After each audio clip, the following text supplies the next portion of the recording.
Nuevamente agradecerles por su participación. Estamos muy contentos de tenerlos aquí y estoy segura de que el contenido que van a escuchar, del que van a ser partícipes hoy, va a ser de mucho valor para ustedes y van a aprender mucho de los expertos que tenemos el día de hoy para compartir el caso de Telefónica.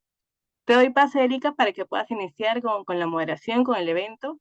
Que nada, empecemos, por favor. Y buenas noches con todos, bienvenidos a este evento, una noche más de expertos que presenta la Escuela de Posgrado de la UPC. Hoy hemos traído un caso que es de coyuntura, es un caso además que aborda un proceso concursal de una empresa tan conocida por todos, tan grande en magnitud de como empresa, y consideramos importante traerlo a este foro y compartir algunos puntos de vista e implicancias del proceso concursal de Telefónica de la mano de los mejores expertos en el mercado y algunos de ellos que son profesores de la Escuela de Posgrado de la UPC. Hoy día hemos traído a 7 expertos, los voy a presentar conforme vayamos dialogando con ellos. Vamos a conversar sobre cómo se instaló la empresa telefónica en el país, vamos a ver las oportunidades que pone el Estado para empresas privadas grandes como Telefónica, también las pequeñas, y vamos a hacer un recorrido también por la historia de estos procedimientos administrativos y también sobre el procedimiento actual que lleva a cargo Telefónica. Para ello, agradezco la presencia de Hortensia Rosas, de Jesús Espinosa, Alfonso Pérez Bonani, Eber Tazano, Consuelo Calderón, Lenny Calderón y finalmente Fernando Martinot. Con ellos vamos a compartir bien esta noche. Comenzamos por Hortensia. Hortensia, muchas gracias, bienvenida. Ella es abogada por la Pontificia Universidad Católica del Perú, es magíster en Derecho de la Empresa por la UPC, tiene una especialidad en Derecho y Gestión de las Telecomunicaciones en la Universidad Andina Simón Bolívar y en la Universidad del Externado de Colombia. Hortensia ha sido directora de regulación de Telefónica del Perú, ha sido también gerente legal de TASA y cuenta con una vasta experiencia en el sector privado, en gestión legal corporativa, también liderando equipos multifuncionales, además de ser árbitra en ejercicio. Gracias, Hortensia, por acompañarnos. Y de hecho, para nosotros es un honor que estés aquí en la Escuela de Posgrado, en este conversatorio. Y me permito preguntarte, dado que se ha dado una notable evolución en el sector de telecomunicaciones en las últimas décadas, con ello apareció también la empresa de Telefónica. ¿Qué nos puedes contar del ingreso de Telefónica y su desarrollo en el país como preámbulo a este conversatorio? Muchas gracias, Erika. En primer lugar, gracias por la invitación. Gracias por invitarme a participar en este foro tan importante. El tema de Telefónica es de absoluta actualidad y por mi lado les contaré un poquito cómo fue el ingreso de Telefónica al país. Como algunos recordarán, me imagino que los más jóvenes muy poco, antes de la entrada de Telefónica existían dos empresas. Entel Perú, que era la empresa de larga distancia nacional e internacional que atendía provincias, y la Compañía Peruana de Teléfonos que atendía Lima. Estas dos empresas fueron privatizadas en el año 94. La privatización fue encargada a un comité de privatización por parte del Poder Ejecutivo, era el CEPRI de Telecomunicaciones. Este equipo proyectó la privatización de estas dos empresas y se asesoró internacionalmente con estudios de abogados y expertos en materia de concesiones para elaborar el contrato de concesión. Telefónica fue la postora que mayor oferta económica hizo. De hecho, al comprar el 35% de las acciones de ambas empresas, pagó 2 millones de dólares por la privatización. Esta fue la cifra más alta que se pagó en alguna privatización en Latinoamérica. Esto significó para el Perú una entrada de un jugador muy importante en el mercado, porque no solo tomó un riesgo, sino le cambió la percepción al país, porque este proceso se lleva a cabo cuando todavía habían rezagos o todavía el terrorismo estaba activo en el país. A partir de esta entrada se privatizaron otras empresas como las de energía y otras que le cambiaron la historia al país y se instalaron muchas redes y muchos servicios nuevos. Antes de Telefónica, la densidad de servicios era más o menos de 3 teléfonos por cada 100 habitantes. Se hablaba de teléfonos fijos, entonces esta era una situación absolutamente prohibitiva en términos de conseguir un teléfono. Telefónica, en cumplimiento del contrato, instaló teléfonos en todos los departamentos del país a lo largo y ancho, y teléfonos fijos en los hogares y también teléfonos públicos en el área rural. Durante este primer periodo, que se llamó periodo de exclusividad, se prepararon también las redes para la entrada de nuevos operadores.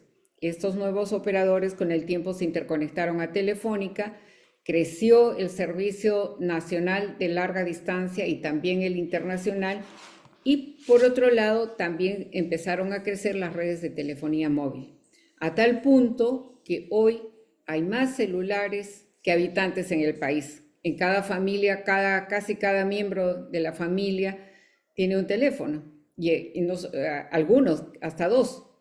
Entonces, esto ha hecho pues que la telefonía fija haya sido desplazada, no solo en los hogares, sino también en el área rural, la telefonía pública. Y esto me lleva a un comentario que es un poco, digamos, insólito, que hasta hace pocos años el organismo regulador haya estado sancionando a Telefónica por la inoperatividad de los teléfonos públicos en el área rural, porque ya nadie los usa. Esta es un poco la historia de cómo con la entrada de Telefónica crecieron los servicios públicos. Se revirtió totalmente el atraso en los servicios que tenía el país, y se creció de una manera exponencial en la larga distancia y en la telefonía móvil. La competencia ha disminuido enormemente la presencia de Telefónica en el país. La política competitiva que diseñó el Estado hizo que ingresaran muchos actores en el país, quizás más de los que necesitábamos, porque algunos que entraron en la primera fase de competencia desaparecieron. Eran típicos capitales golondrina que hicieron un poco de dinero y se fueron del mercado.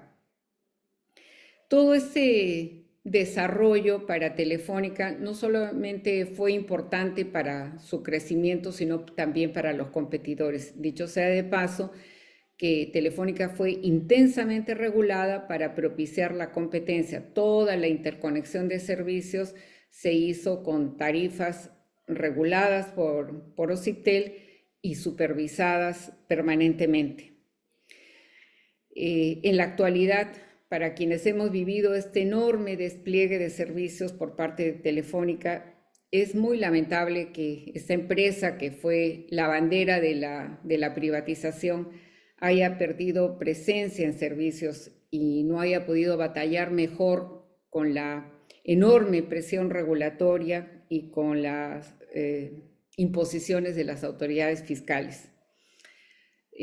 También se podría añadir de que algunos políticos y algunos titulares de prensa hicieron lo suyo. Muchos decían que Telefónica no pagaba impuestos, cuando en realidad lo que estaba pasando es que Telefónica estaba reclamando sobre reparos tributarios que desde mi punto de vista eran absolutamente injustificados. Esto es a grandes rasgos lo que hizo Telefónica en el Perú, y la historia que hoy tenemos de esta cantidad de servicios públicos, de de conectividad, redes de fibra óptica, satelitales, teléfonos móviles, se la debemos en su gran parte a Telefónica, que desplegó un gran esfuerzo para instalar estas redes. Eso es básicamente lo que les puedo contar. Si hay tiempo, les contaré más cosas. Muchas gracias, Hortensia. De hecho, sí, has hecho un recorrido por varios años, y bueno, nosotros como consumidores de ese servicio telefónico también hemos visto pues el cambio y la apertura que hubo de un nuevo mercado, y hoy por hoy pues la cantidad de operadores que se dan, ¿no? Y la posibilidad también de acceder a un celular y a estar comunicado. De hecho, hubo un antes y un después de Telefónica en nuestro país en cuanto a telecomunicaciones. Así que te agradecemos por este punto y por traernos un poco de la historia a este foro. Y bueno, pasamos ahora con Jesús Espinosa. Jesús Espinosa es abogado, es máster en Derecho, Economía y Políticas Públicas del Instituto Ortega y Gasset de la Universidad Complutense de Madrid. Ha sido secretario técnico de la Comisión de Defensa de la Libre Competencia del Indecopi y presidente de la Sala Colegiada de Sanciones de Solución de Reclamos de Usuarios de los IPTEL. Actualmente, Jesús es socio del Estudio Muñiz y está a cargo de las áreas de competencia y telecomunicaciones. También es profesor en la Escuela de Posgrado de la UPC en la Maestría en Derecho de la Empresa y también enseña en la Pontificia Universidad Católica del Perú. Buenas noches, Jesús. Gracias por tu participación, por estar aquí esta noche. Y definitivamente también, dada tu experiencia en el sector público, existe desde el 2021 un régimen de autorización previa de las adquisiciones y funciones empresariales, y esto definitivamente está a cargo del INDECOP.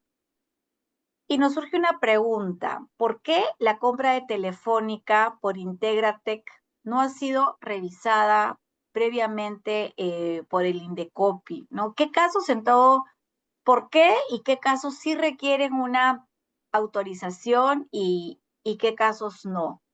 Y también, a partir de ello, ¿cómo crees que se desarrollará la competencia en el mercado, ¿no? De telefonía móvil o de Internet en los próximos años, ¿no? Donde está actualmente presente, pues estuvo el operador de Telefónica. A ver si nos comentas, Jesús, y muchas gracias.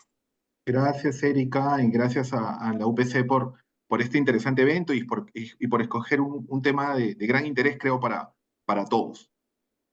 Una de las cosas que llamó mucho la atención al mundo corporativo y al mundo de competencia fue justamente por qué esta transacción no pasó por Indecopi. Que hoy día el mundo de competencia y el mundo corporativo están muy integrados justamente a partir del régimen de control de concentraciones que existe desde el año 2021, por el cual es un régimen de autorización previa. Las empresas pueden tener un proyecto para eventualmente fusionarse, adquirir el control de otra empresa, y previo al cierre de la transacción, es un régimen previo, requieren la autorización del Indecopi. Y ese régimen opera en todos los sectores económicos, no solo, incluyendo el de telecomunicaciones. Ese régimen en el mundo de telecomunicaciones no está a cargo del MTC, no está a cargo de los IPTEL, está a cargo del Indecopi. ¿Qué quiere decir esto? Que si una transacción involucra a empresas que tienen determinados presupuestos, condiciones o requisitos, tienen que ir previamente al Indecopi. ¿Y cuáles son esos presupuestos? Y eso me va a ayudar a responder la pregunta que hace un momento señalabas, Erika. Es, primero, que las transacciones otorguen control a la empresa. Por ejemplo, si las decisiones en una empresa se adoptan por mayoría simple, y si yo adquiero 51% de las acciones, estoy adquiriendo el control de una empresa y voy a tener que requerir, si se cumplen los otros presupuestos, la autorización del Indecopi. En sentido contrario, si compro acciones que me equivalen al 10%, pues no voy a tener que pasar por Indecopi porque no tomo control del negocio. Ese primer aspecto, tomar el control del primer presupuesto, tomar control de una empresa. Segundo, los umbrales de ingresos o activos, que son exprofesamente altos, porque lo que no se quería es que transacciones que involucren a empresas de menor tamaño pasen por el control del Indecopi. Y de alguna otra manera el Indecopi dilate la fluidez que deben tener los negocios. Por ejemplo, la compra de una librería, de una bodega, no requieren autorización por parte del Indecopi. El umbral que se utiliza es que las empresas involucradas en la transacción tengan ingresos o activos, cada uno por separado, ya sea por un lado ingresos y por otro lado activos, pero en conjunto, ya, superiores a 600 millones de soles. Y el umbral mínimo, aproximadamente, es 118.000 UITs del año anterior a la realización de la transacción. Y en el caso de activos, aproximadamente 92 millones de soles. Y el tercero, que es bien importante y puede tener incidencia en la respuesta a la pregunta que hiciste, Erika, es el nexo geográfico.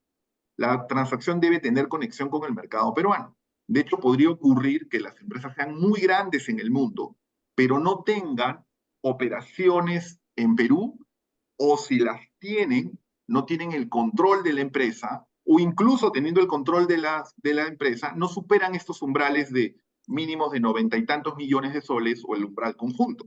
De hecho, pareciera que por ahí va la explicación de por qué no se notificó la transacción de Telefónica. Porque si bien es cierto, el grupo adquirente, que es el grupo Integra, tenía el control de Volcan, Volcan es una minera, ¿ya? Y las reglas del cálculo de los umbrales en Indecopi excluye los ingresos que derivan de exportaciones y también excluye los activos que están dedicados en más del 50% de sus ingresos a exportaciones.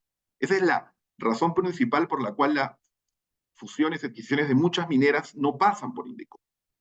Ahora bien, esa es, uno analiza esta compra, y esa es la inquietud principal que tiene un inversionista cuando llega a un determinado mercado, es tengo que notificar al Indecopi, y gran parte del análisis pasa por determinar si controla empresas en el Perú y si las controla, si supera los ingresos y los umbrales de ingresos, ventas y activos.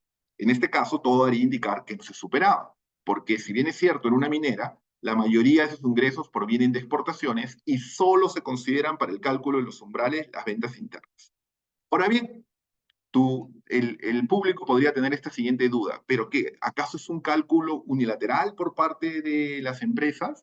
Entonces, ¿que basta que cada uno haga un cálculo que Indecopi no verifica? Claro que sí, Indecopi verifica, sino que esa parte de la historia seguramente nosotros no la conocemos, ¿no? Seguramente lo que ha ocurrido, y yo creo que con una alta probabilidad, es que ni bien se ha realizado la transacción, ni bien se conoció, ni bien se reportó ante la Superintendencia de Mercado de Valores, el Indecopi debe haber hecho una serie de requerimientos para verificar que el cálculo que hicieron las empresas fue el correcto, ¿no? Porque si no, imagínense, cualquiera podría saltarse el régimen diciendo, yo hice mi cálculo y es algo que no debo notificar. Entonces, la principal razón debe estar vinculada a que no se superaron los umbrales de ingresos de ventas y activos, porque si bien es cierto, tenía ya una presencia en el Perú, era una empresa que básicamente se dedica a vender al extranjero, porque ustedes bien saben que los minerales se venden al extranjero.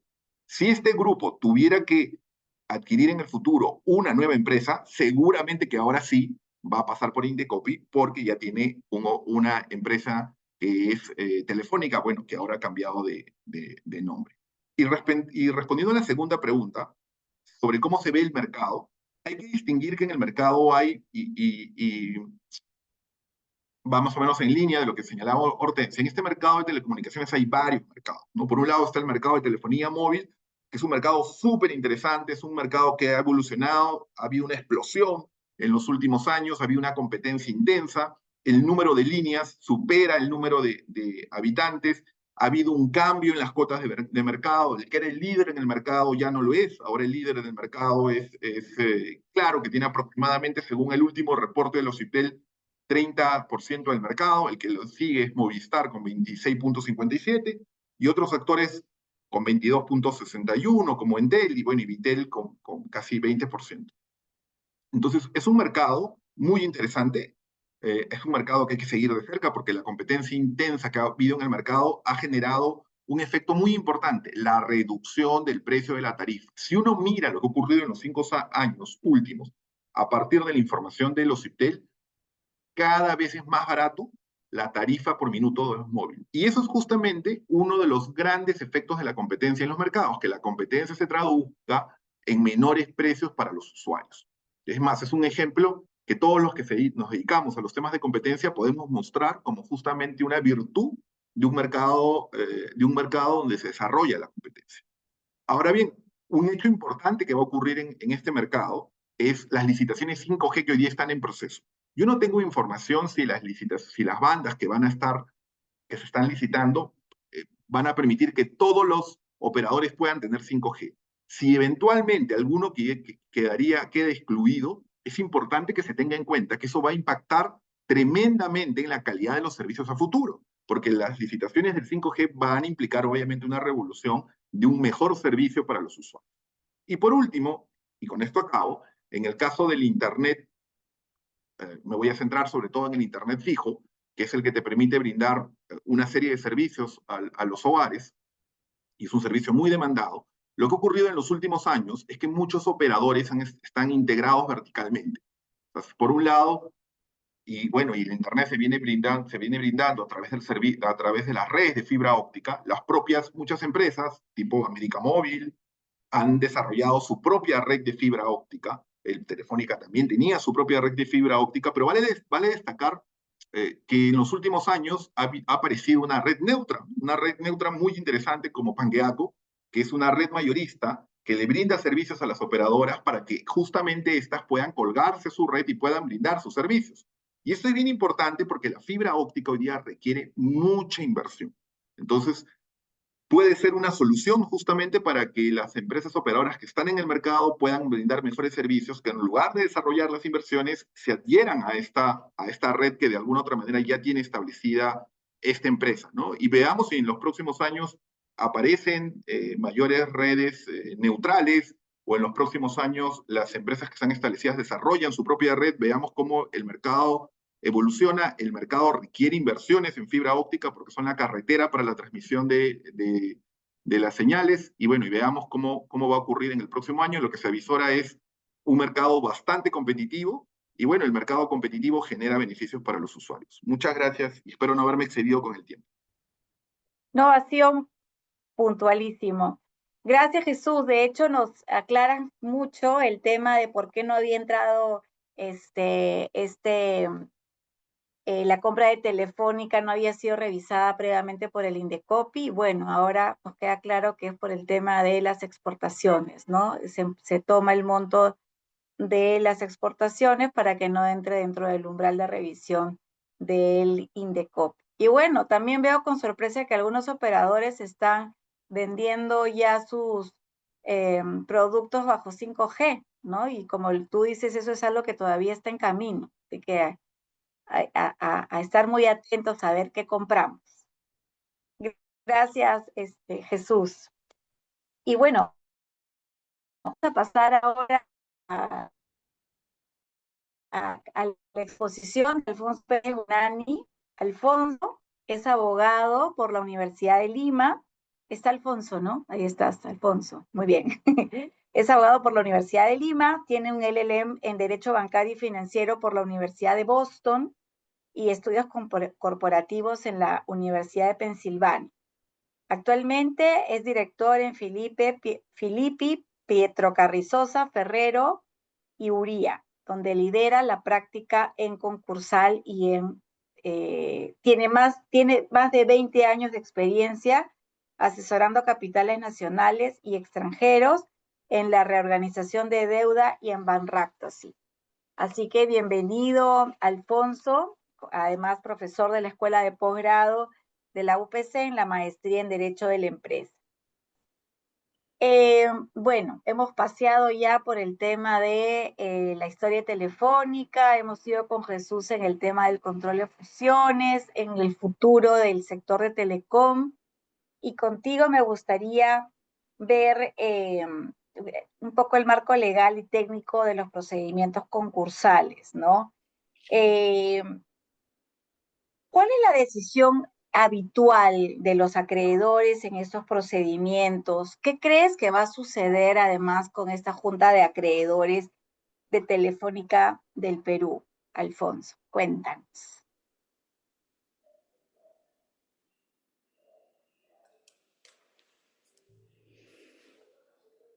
Estás en mute.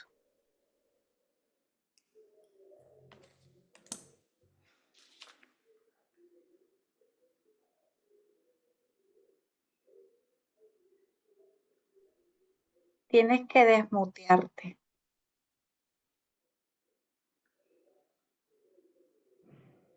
Ahora sí. Disculpa. Erika, ahora sí. ¿Cómo estás? Buenas noches. ¿Me escuchaste la pregunta, no? Sí, la escuché, perfecto, perfecto. Perfecto. Buenas noches, gracias por la invitación. A ver, yo quiero hacer un comentario antes de responder la pregunta que me haces, y es relativo a la presentación de Hortensia, que suscribo totalmente, ¿no? Eh, a los que tienen alguna memoria ya antigua recordarán cómo estaba el país en en el año 90, ¿no? Yo recuerdo claramente lo difícil que era conseguir una línea telefónica en ese entonces, y recuerdo que las casas en Perú valían más cuando ponías un letrero en la puerta que decía "se vende casa con línea telefónica". Imagínense el país que teníamos en el año 90, ¿no? Entonces, ciertamente que la privatización de la telefonía fue un hito en el Perú. Y entonces, si fue tan bueno, la pregunta es ¿por qué estamos donde estamos? ¿Por qué luego de privatizar el negocio del telecom, por qué luego de no sé cuántos años se le dio el monopolio legal a Telefónica del Perú, por qué estamos donde estamos? ¿Por qué estamos en una empresa concursada? Y quizás hay muchos motivos, pero quizás a la distancia lo que yo veo es que es un negocio en Perú de telecom de márgenes muy pequeños, ¿ok? Donde hoy por 60 soles puedes conseguir prácticamente todo el internet que quieras para tu celular, todos los minutos que quieras. Y entonces eso es bueno para la competencia, pero es malo para las empresas que tienen costos muy fuertes, empresas como Telefónica del Perú, que heredó los pasivos más planilla de la CPT y de Entel Perú. Y bueno, ahora están donde están. Es un poco lo que sucede con el negocio del cable hoy en día, ¿no? El streaming está que se come al cable, y en 10 años quizás las compañías de cable, si no se transforman, desaparecen, ¿no? Entonces, yo lo veo por ahí, ¿no? Pero ahora, ciertamente que el concurso de TDP es un concurso sui generis porque por el tamaño de la deuda que tiene, es absolutamente inusual para el mercado peruano, el mercado concursal. El mercado concursal peruano, salvo casos muy contados, no tiene casos de una empresa con tanta deuda, ¿no?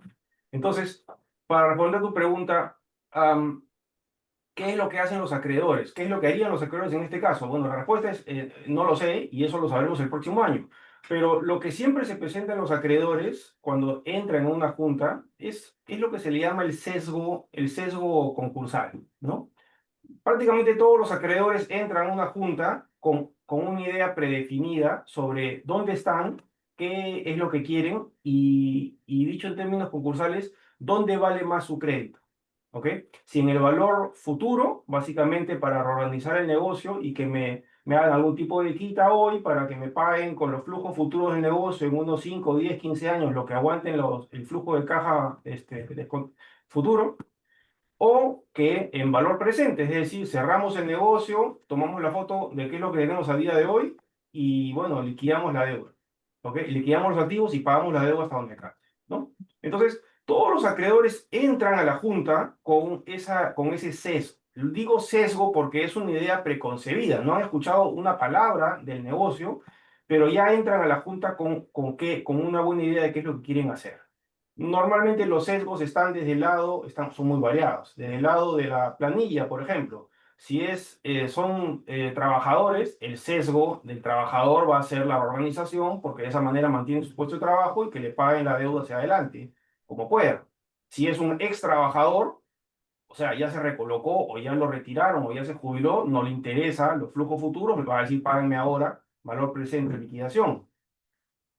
Por ejemplo, el acreedor tributario, a despecho de lo que muchos puedan creer, Sunat no gana nada liquidando un negocio. Número uno, porque está en el rango de prioridades bastante castigado. Y número dos, porque pierde un contribuyente, ¿no? Pierde una fuente de ingresos nueva, entonces no gana nada retirando un contribuyente del mercado. Las cosas cambian con, por ejemplo, los acreedores garantizados, los no garantizados, pero que tengan algún tipo de cuota de control. Y en este caso tenemos bastante, ¿ok? Va, va a tener que ser Indecopi que determine cuál es la foto final de la composición de la deuda estructural, o sea, de la deuda concursal. Pero ya vemos que entre los jugadores grandes de esta junta vamos a tener a los bonistas, que van a estar tienen una deuda de más de 2.000 millones, o sea, es una deuda impresionante. Entonces, si están lo suficientemente organizados entre ellos a través de su agente, ¿ok? Entonces sí van a ser una fuerza de control grande en la Junta, ¿no? Porque obviamente van a tener un peso, si no para forzar una decisión, o sea, no van a conseguir los 2 tercios, sí para bloquear una decisión. Probablemente consigan el tercio de la masa concursal. Luego tienes a los proveedores. El proveedor actúa básicamente en función de el negocio futuro que puede hacer. Entonces, si al proveedor, si tú eres TDP y tú le dices al proveedor, apoya a la organización, te voy a pagar en 10 años, pero voy a seguir trabajando contigo la deuda corriente, entonces eso es como el día y la noche. Eso le va a salvar el negocio y vas a poder seguir trabajando con ellos y vas a poder seguir dándole el crédito y va a apoyarte en la junta. Pero el proveedor que ya no trabaja con TDP, entonces lo único que tiene es una cuenta por cobrar que va a tener que liquidar lo más pronto posible, ¿no? Empresas como TDP también funcionan mucho a través del arrendamiento de infraestructura. Entonces, las empresas que le arriendan los equipos, las instalaciones, el físico donde se instalan las antenas, esa es una cuenta por cobrar bastante grande. Ahí yo creería que obviamente van a apoyar a la organización siempre y cuando le den unas mejores condiciones para renegociar los contratos o para firmar nuevos contratos. Luego tienes los vinculados o los ex vinculados, si estamos hablando de Telefónica Hispanoamérica, que si se ha desprendido de su negocio ya no tiene por qué ser considerado como acreedor vinculado, pero supongo que tiene algún nivel de deuda todavía. No sé cuál haya sido el acuerdo final con el comprador, si es que transfirió no solamente acciones, sino también deuda, y qué tanta deuda fue transferida, porque recordemos que Telefónica fue vendido por $1 millón, creo. Entonces, claro, ese no es el precio seguramente fue más alto, lo que pasa es que se le descontó deuda, entonces el remanente es lo que le han pagado como $1 millón, imagino, pero no lo sé. Y también la planilla. Entonces yo te diría que algo que juega a favor de Telefónica es que seguramente estamos ante una junta de acreedores en la cual se han apersonado más de 1.000 acreedores, probablemente. Me extrañaría si fuera menos. Entonces, validar todas esas cuentas por cobrar, toma bastante tiempo, porque se tienen que validar desde las que son por 1.000 soles hasta 100 millones. Entonces, eso va a tomar un tiempo, probablemente no sea este año, y eso le va a dar, creo yo, bastante oxígeno a TDP para negociar con los acreedores. No tienen que negociar con todos, sino solo con la mayoría, un buen esquema de pagos que le permita adelgazar esa empresa, porque le tienen que adelgazar sí o sí, en términos de planilla, de costos, de unidades, para poder presentar un plan de pagos que haga sentido con su flujo de caja. Porque con la deuda que tiene hoy y con la que se le puede venir en los procesos, que van a acabar con el tiempo, con estos flujos, esa deuda no se paga en 80 años. Entonces, tienen que adelgazarla sí o sí, sí o sí. Entonces, yo creo que eso es lo que va a suceder y ahí va a haber un juego de poder interesante al mejor estilo Juego de Tronos, en donde van a ver qué posiciones son las que prevalecen. Gracias. Gracias, Alfonso. Y como tú dices, ¿no? La Junta el próximo año recién sabremos un poco cómo se compone, cómo se termina de componer. Ya Lenny nos contará dentro de poco cuántos acreedores se van presentando a la fecha y sé que siempre se presentan a última hora. Y bueno, ya las cartas estarán echadas entonces para ver este futuro y como tú dices, ¿no? Será importante eh, que se vayan adelgazando esa deuda de alguna manera. Bueno, entonces vamos a darle el pase a Eder.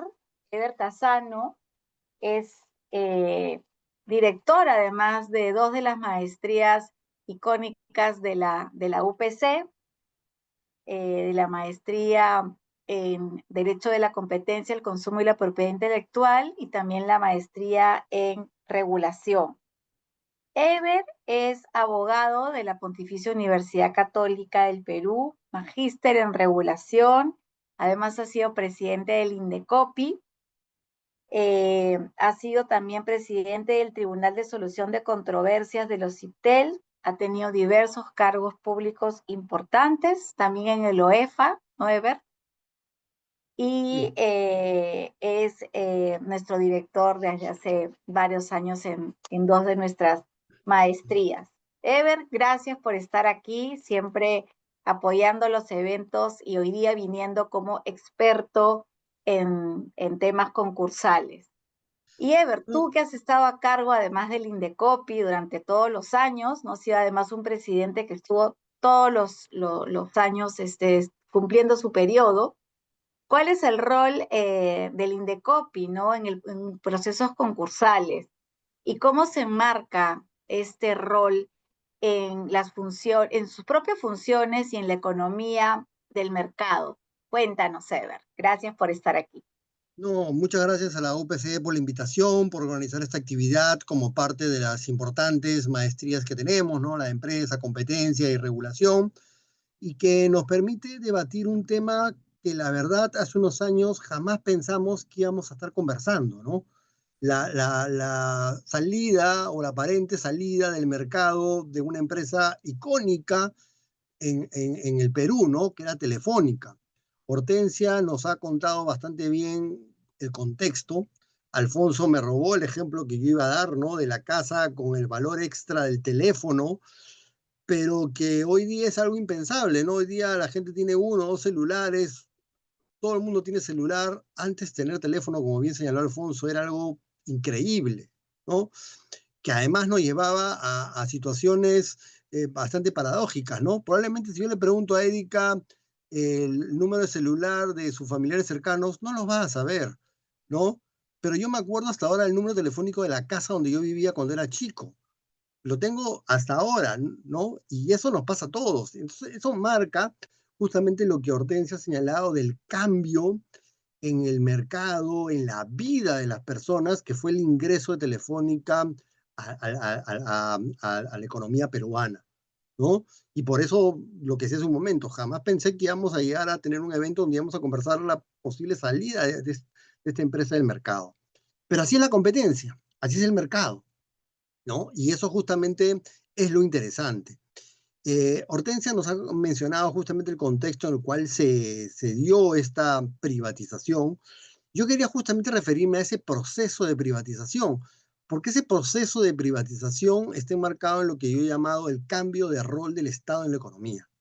A partir de la década del 90, el Estado cambia su rol en la economía y esto se materializa con la Constitución del 93.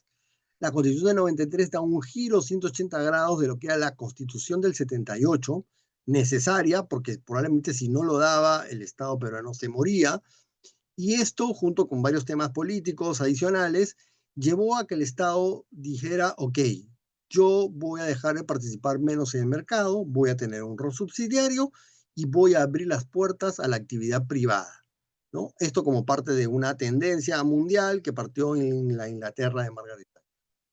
Y es así como se da el proceso de privatización y como bien se ha señalado, el gran inicio del proceso de privatización fue Telefónica o Entel en esos momentos, y eso dijo, aquí está la solución para además tener ingresos que el Estado necesitaba, producto de la crisis social y el terrorismo que había.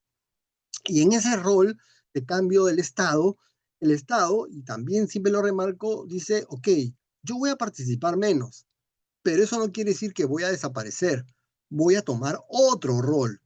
Y ese otro rol se transforma en la creación de un diseño institucional diferente que no existía, que fueron, para comenzar, los 4 organismos reguladores. En el 92 que se crea SUNAS, en el 94 OCIPTEL, que va de la mano con los procesos de reforma y de privatización. En el 96 Ociner y luego cambio Cinermin, y en el 98 Ocitran. Junto con ello, en noviembre del 92 se crea Indecopi y comienza sus funciones en marzo del 93.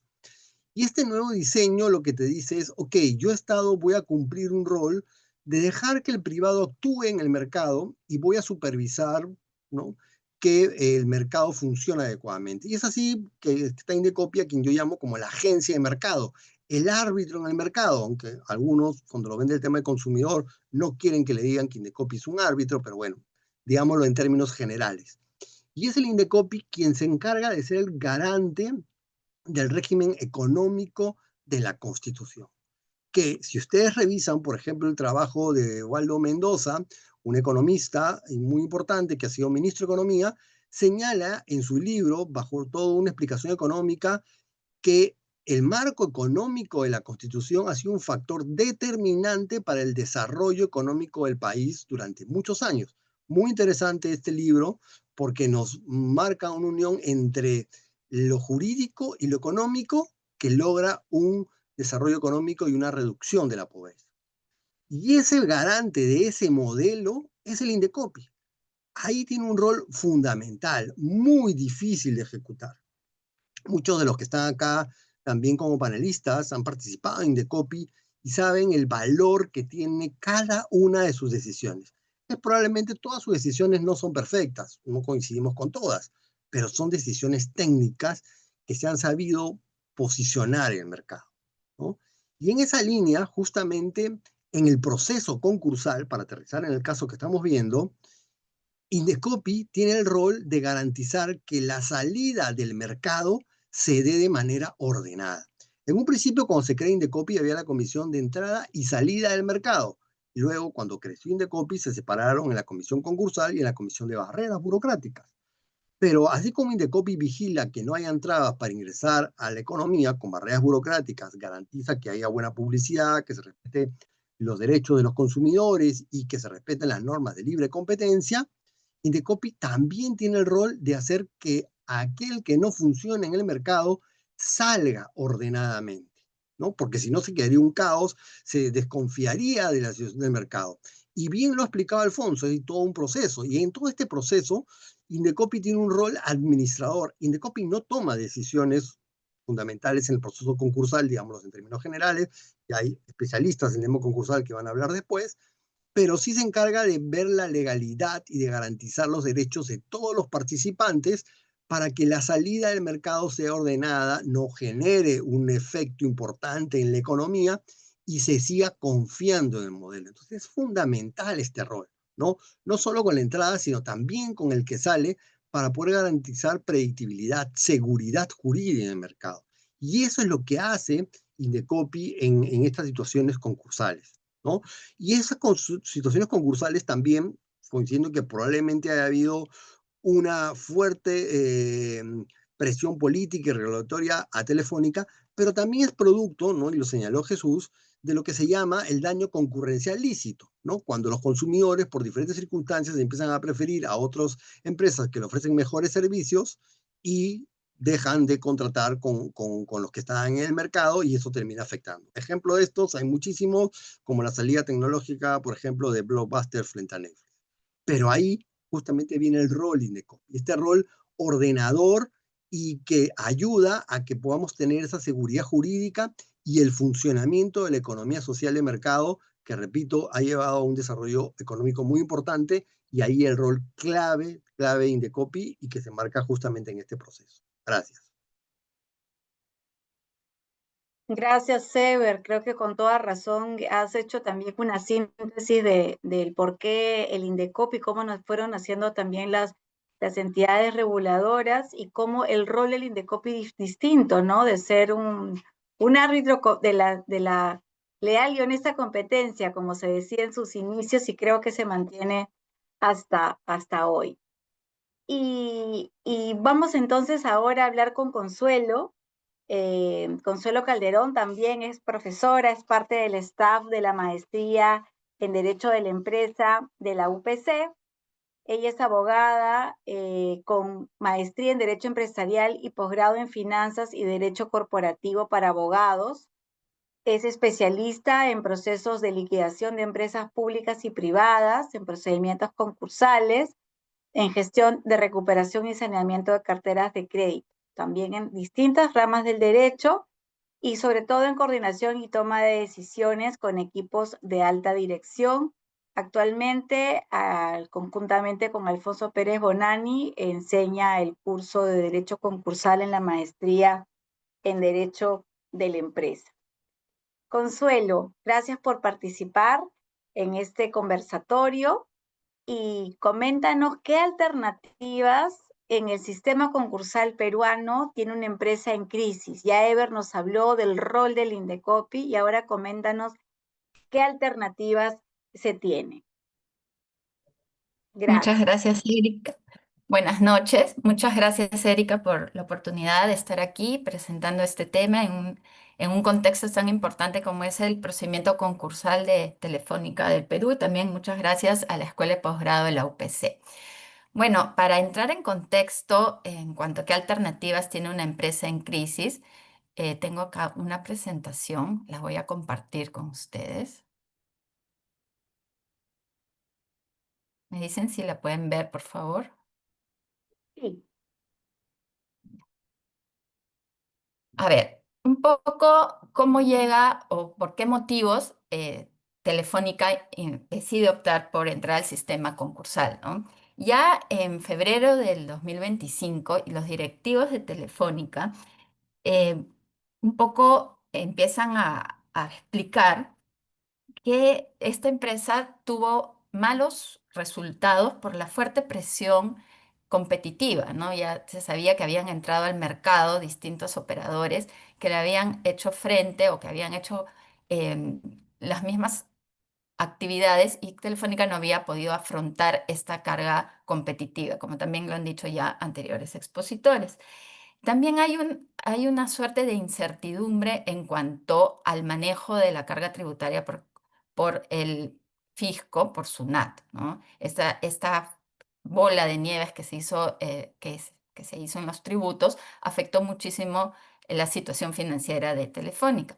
Y además malas decisiones administrativas como el seguir inyectándole capital como si fuera un barril sin fondo que no tenía mayores efectos en su economía, ¿no? En la misma Telefónica, al momento de dar a conocer la situación de concurso, que había presentado un procedimiento, una solicitud de procedimiento concursal, hace referencia a la contingencia fiscal que venía arrastrando por más de 20 años y que habían colocado y la situación de competencia que había colocado a la empresa en una situación de desventaja en un mercado desafiante.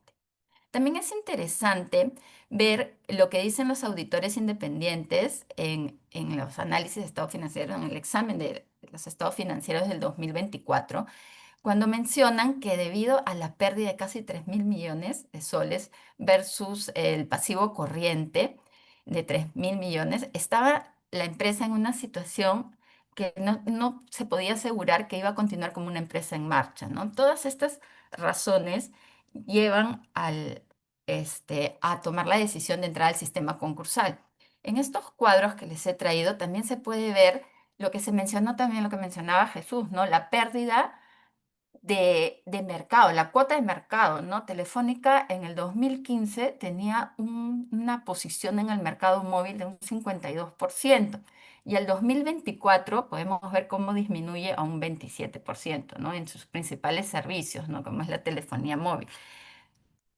Luego, en cuanto al mercado de Internet, también en esta diapositiva, en estos gráficos, podrán apreciar cómo en el 2015 tenían una posición en el mercado de Internet del 81% versus al 2024 con un 33% de posición en el mercado, ¿no? Acá vemos cómo la disminución de su presencia en el mercado afecta evidentemente sus ingresos y su situación financiera. Entonces, un poco para hacer un resumen de las causas o motivos por los cuales Telefónica opta por el sistema concursal, tenemos malas decisiones administrativas, poca reacción a la competencia frente a operadores como Vitel, Entel, Win, Claro, etc. La carga fiscal que se fue arrastrando por más de 20 años, que se hizo una bola de nieves, que más eran moras, recargos, por falta de pago, y que no se puso un coto en su debido momento, ¿no? Otro, como ya lo habíamos mencionado en la anterior diapositiva, otra de las causas o motivos es la pérdida del cuota del mercado y con ello el incremento de los pasivos. Ante una situación así, una empresa que tiene todas estas causantes decide optar por el sistema concursal. ¿Qué tenemos en el sistema concursal? ¿Qué vías hay? Tenemos dos procedimientos. Básicamente acá lo he puesto en paralelo para que puedan apreciar las diferencias, las ventajas en cada uno de ellos, ¿no? Entonces, el sistema concursal nos brinda dos procedimientos, el procedimiento concursal ordinario y el procedimiento concursal preventivo. El procedimiento concursal ordinario se puede iniciar tanto a pedido del acreedor como el deudor, ¿no? Cualquiera de los dos, siempre que se cumplan dos supuestos, que más del tercio de sus obligaciones se encuentren vencidas por un periodo mayor a 30 días calendarios, o que se tengan pérdidas acumuladas deducidas las reservas superiores al tercio del capital social pagado. Es en esta de las causales en las que se basa Telefónica para presentar su solicitud de procedimiento concursal ordinario, como más adelante Lenny va a poder detallar con más detalle el curso de estos dos procedimientos. Ahora bien, si un deudor es el que presenta la solicitud del procedimiento concursal ordinario, deberá expresar su intención de ir a una reestructuración o una liquidación, pero para poder ir a una reestructuración de sus pérdidas acumuladas, deducidas sus reservas, deberán ser menores o iguales al capital social pagado. En todos los demás supuestos, deberá ir a una liquidación, ¿no? Cuando tengan pérdidas acumuladas, deducidas las reservas superiores al capital social pagado.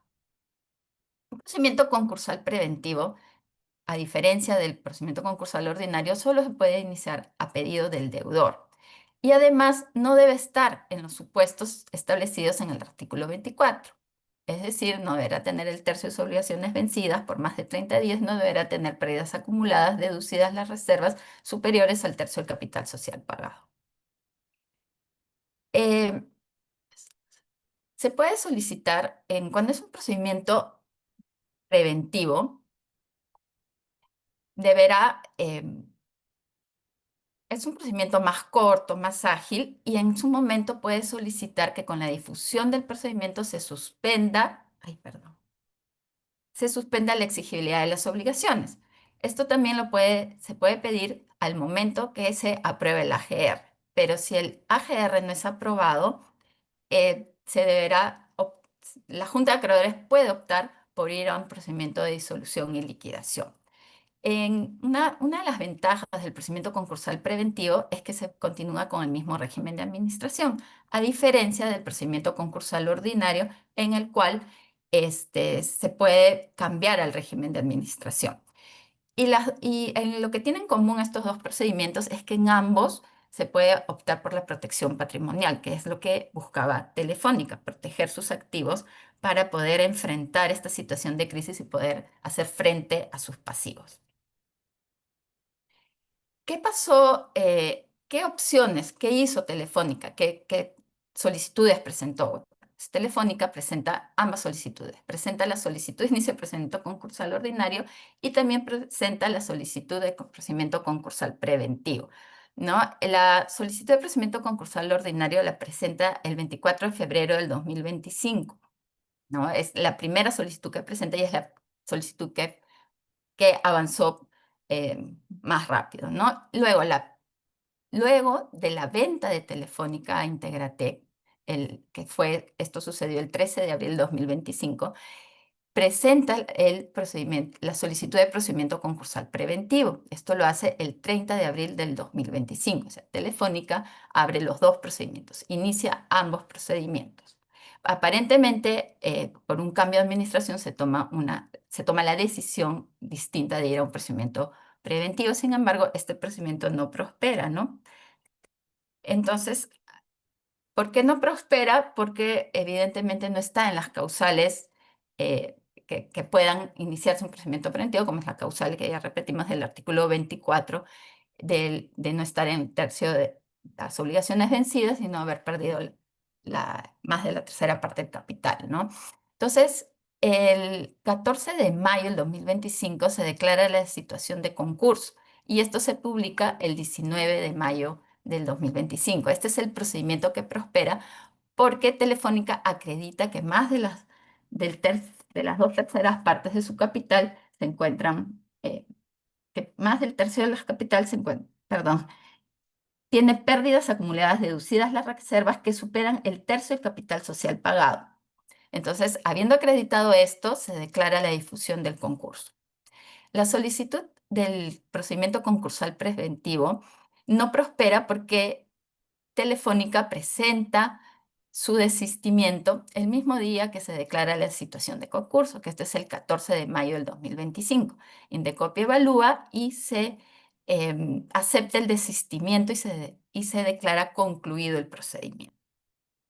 Y para terminar con esta presentación de qué alternativas tienen un deudor cuando está en crisis, especialmente Telefónica, quiero hacer notar que hay 3 temas claves que se deben ver a lo largo del procedimiento, de lo que queda del procedimiento, ¿no? El tema de los reconocimientos de créditos, que ya lo mencionó Alfonso, que es un tema vital y es un tema clave para la conformación de la junta de acreedores y de la masa de acreedores, en donde el Estado va a tener un rol importante. Ya sabemos que de todas maneras va a estar presente el acreedor tributario y algunos organismos reguladores a través de multas.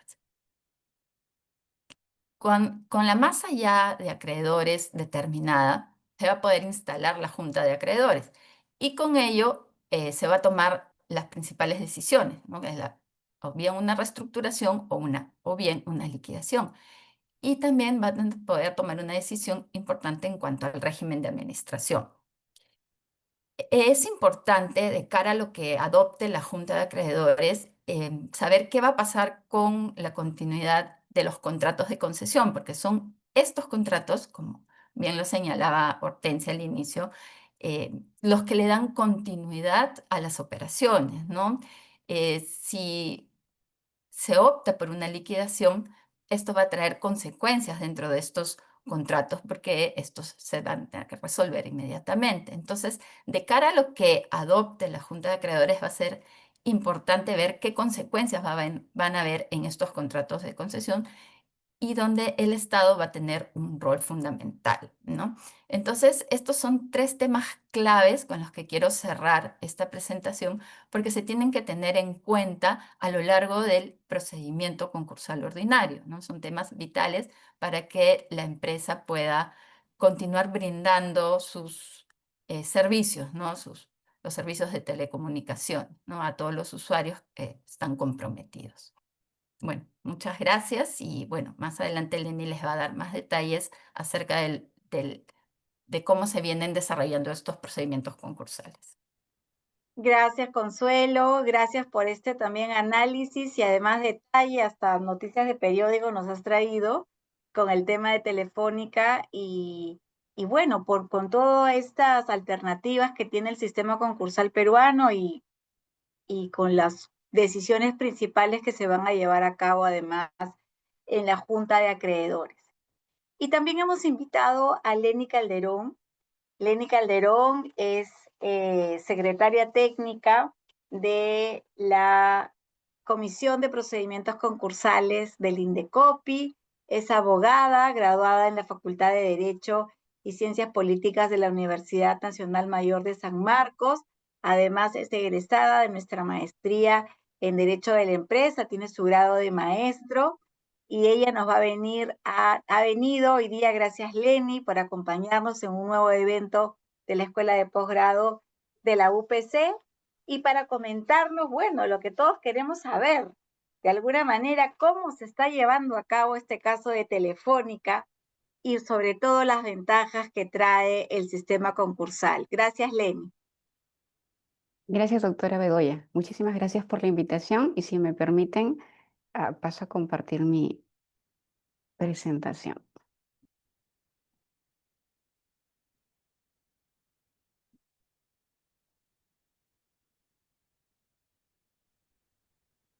Se ve. ¿Se ve? Listo, perfecto.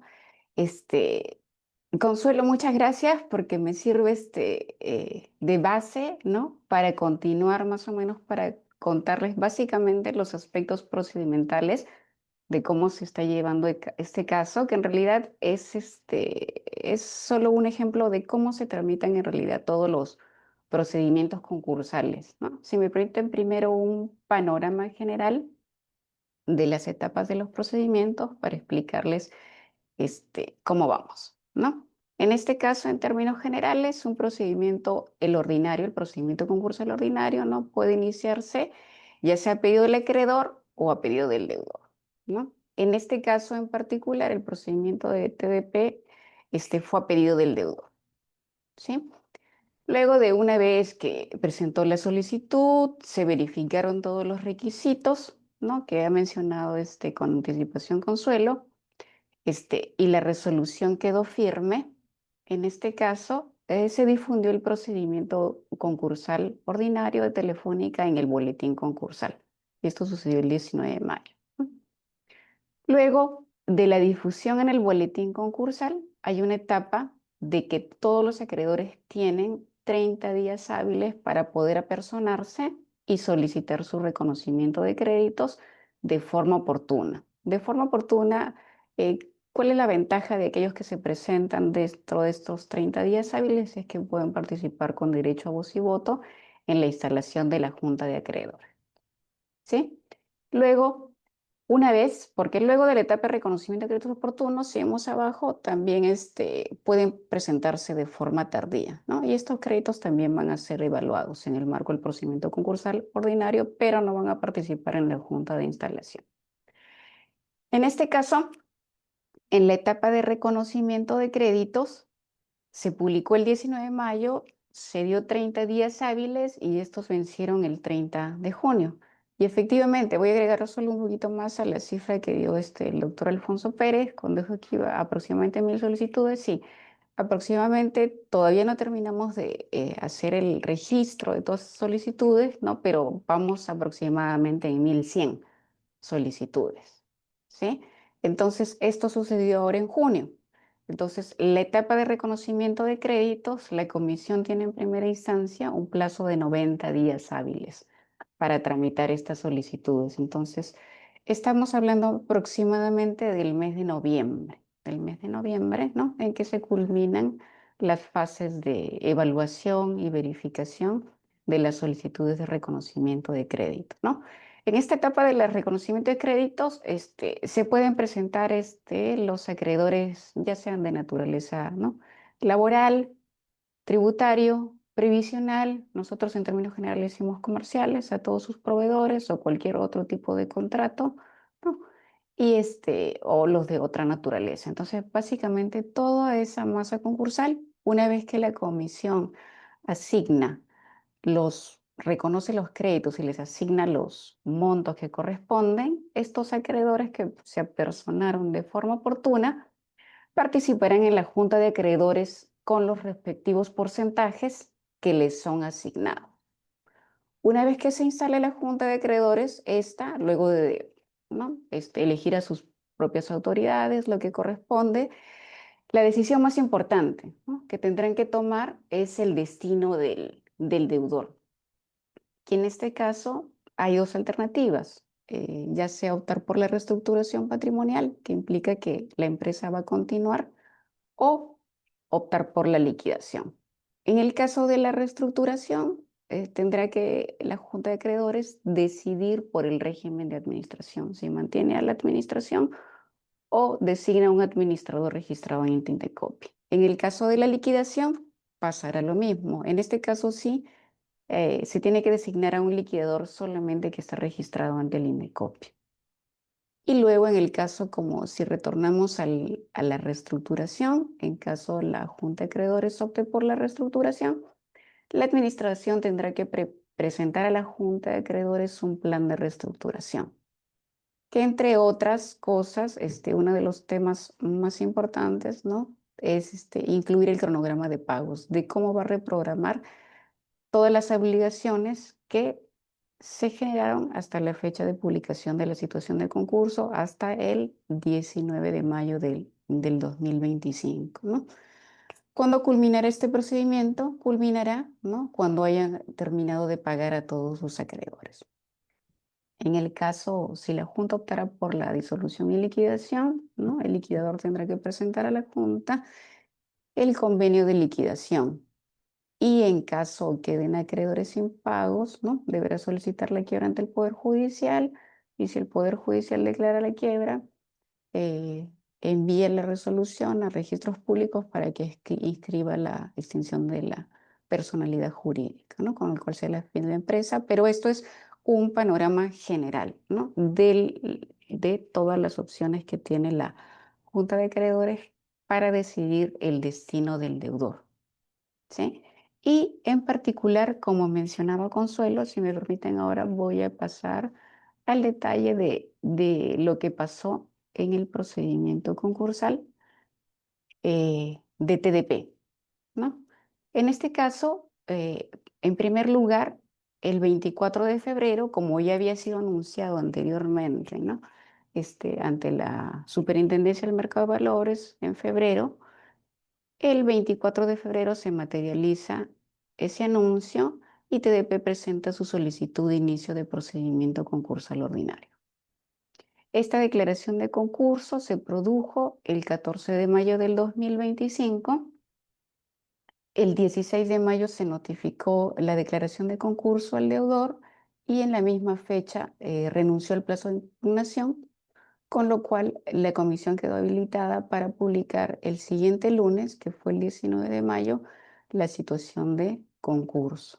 Como bien lo ha mencionado Consuelo, ¿no?, a partir de la publicación de la situación de concurso, las ventajas de esta difusión en el boletín concursal son: el primer efecto es la protección patrimonial, que por ejemplo no la hace sujeta ya a embargos, y la suspensión de exigibles obligaciones que se hayan generado hasta la fecha de publicación, con lo cual ya no vencen todas las demás obligaciones a partir de la fecha de publicación, sino que todas las que se generaron hasta la fecha de publicación de concurso el 19 quedan acogidas al procedimiento concursal. Otro tema que pasó en la coyuntura, si me permiten a continuación, es también se dio que la propia empresa también presentó una solicitud para acogerse al procedimiento concursal preventivo. Efectivamente, ¿no?, una vez que cambió de dueños, el 30 de abril se presentó una solicitud de inicio de procedimiento concursal preventivo, pero el deudor mismo, ¿no?, con fecha 14 de mayo, se desistió de esta solicitud y el 16 de mayo se aceptó el desistimiento de este procedimiento concursal preventivo. Es decir, que la comisión no hizo una evaluación sobre el fondo de la procedencia o si cumplía o no con los requisitos del procedimiento concursal preventivo esta solicitud, porque ante el desistimiento se aceptó el desistimiento con fecha 16 de mayo. Otro de los temas que también sucedió fue que hubo también otra tercera solicitud, un acreedor distinto, porque lo que hemos visto anteriormente es inicio de procedimiento concursal ordinario a pedido del deudor y un procedimiento concursal preventivo a pedido del propio deudor. Hubo un acreedor que con fecha 25 de abril solicitó el inicio del procedimiento concursal ordinario. Como es de conocimiento, de acuerdo a la ley, este procedimiento concursal ordinario a pedido de acreedor se tramita en reserva, ¿no?, con lo cual solo se tuvo conocimiento de tanto el procedimiento concursal a pedido del deudor, ya sea ordinario o preventivo, porque estos, como los presenta el propio deudor, no están sujetos a ninguna reserva. ¿Y qué ha pasado con este procedimiento concursal a pedido de acreedor? Ante la publicación del 19 de mayo de la primera solicitud de inicio de procedimiento concursal ordinario, de acuerdo a ley, esta solicitud ha sido acumulada al primer procedimiento concursal ordinario que se publicó el 19 de mayo y ahora se va a tramitar como una solicitud de reconocimiento de créditos.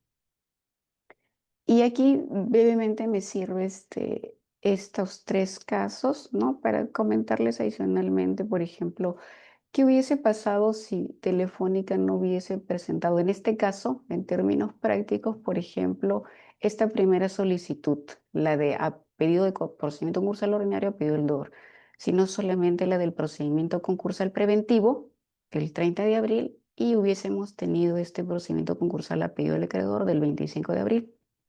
De acuerdo a la ley, cuando se promueven solicitudes de distinta naturaleza frente a un mismo deudor, prevalecerá el procedimiento de la solicitud que se presentó con fecha anterior. En este caso, hubiese prevalecido esta solicitud, la del procedimiento concursal a pedido del acreedor. Y esta, la del procedimiento concursal preventivo, se hubiera suspendido. Solamente si esta solicitud no prosperase, si hubiese denegado, por ejemplo, la tercera, la de pedido de acreedor, se denegara la solicitud, se levantaría la suspensión del otro procedimiento. Pero bueno, esto no llegó a pasar, ¿no? TDP se desistió del procedimiento concursal preventivo, con lo cual se dio trámite a la solicitud que había sido presentada anteriormente en la línea del tiempo, aquella solicitud que fue presentada el 24 de febrero, la cual culminó con la publicación de la situación de concurso. Y si me permiten, para temas informativos, toda esta información que yo les comento, ¿no?, se encuentra en la página web del Indecopi, en el boletín concursal, que es una plataforma con la que cuenta la comisión, donde difunde todos los lunes la publicación de deudores sometidos a concurso. Entonces, si ustedes quieren mayor información, podrán encontrar la publicación de la situación de concurso, si lo buscan aquí en la primera ventana, ¿no?, el 19 de mayo por la fecha. Y también lo que va a pasar aquí es que cuando se convoque a junta de acreedores, esa convocatoria también será realizada a través de esta plataforma, a través de esta opción que es la de convocatoria a juntas de acreedores, ¿no? Todas nuestras juntas, la mayoría de juntas se realizan de manera virtual. También tenemos presencial, pero muy pocas, ¿sí? Y también todas las dos resoluciones, tanto la del procedimiento concursal ordinario y la del procedimiento concursal preventivo, las pueden también encontrar en nuestras plataformas en la sección de resoluciones de interés, en caso deseen contar con mayor información o con mayor detalle sobre el procedimiento concursal. Y eso sería todo por mi parte, doctora. Muchas gracias. Gracias, Lenny, por habernos dado toda esta información tan importante y además que este procedimiento ha tenido pues sus inicios, ¿no? A pedido de deudor, luego el deudor cambia de alguna manera el procedimiento elegido, se desiste y en el camino un acreedor también solicita el inicio de concurso. También me parece muy importante la transparencia con la que el Indecopi está informando al público en general, a los interesados sobre los detalles del procedimiento y también lo relativo a la Junta de Acreedores. Algo que ha salido en noticias últimamente es que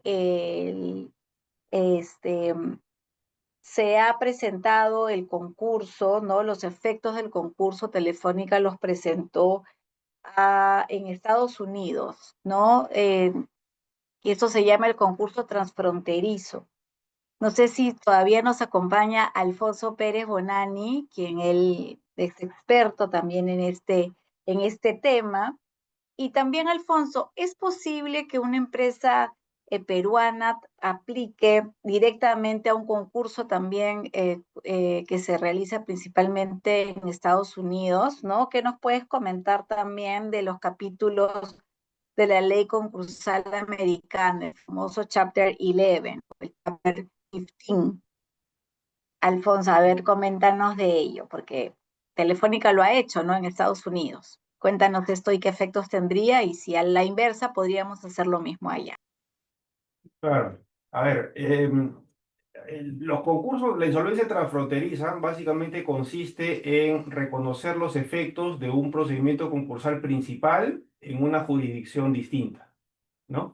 En el caso de TDP, si su jurisdicción principal es Perú, entonces lo que ha buscado TDP es que las cortes en el extranjero reconozcan los efectos de ese concurso en el país adicional. ¿Por qué haría eso? Básicamente porque tiene la necesidad de proteger el negocio y los activos ubicados en otro país. Por efecto de la protección patrimonial que mencionó Lenin, a la difusión del concurso, eso protege todos los activos y derechos ubicados en Perú. El problema es que Perú no está suscrito al convenio UNCITRAL sobre reconocimiento de sentencias en materia concursal transfronteriza. Entonces, para llevarlos allá, al extranjero, se tiene que seguir, en el caso de Estados Unidos, un procedimiento, un proceso judicial para que el juez, la Corte de Quiebras de Estados Unidos, reconozca el concurso peruano como allá le llaman el Foreign Main Proceeding, o sea, el procedimiento extranjero principal. De forma que de esa manera, de una manera ciertamente más automática, más célere, se aplique la protección patrimonial o en términos americanos el stay, pero allá, en Estados Unidos. ¿Por qué? Nuevamente, porque muy probablemente Telefónica tiene algún tipo de activo que quiere proteger y seguramente tiene acreedores, seguramente los bonistas, que están ubicados en Estados Unidos y que de no hacer eso, muy probablemente tendrían vía libre para accionar contra los activos de TDP. Y bueno, mientras se homologa la resolución del Indecopi allá, van a pasar años. ¿Podría hacerse al revés? Según la ley foránea, sí. Según la ley peruana, es más difícil. ¿Por qué? Porque una legislación concursal como la americana permite que sociedades no domiciliadas en Estados Unidos que apliquen al capítulo 11, o sea, al Chapter 11, directamente. Es decir, una empresa como TDP puede aplicar en Estados Unidos, bajo las leyes americanas, al concurso de la organización americana. Las leyes americanas lo permiten siempre y cuando le demuestres a la Corte que esa empresa tiene alguna relación con el mercado americano.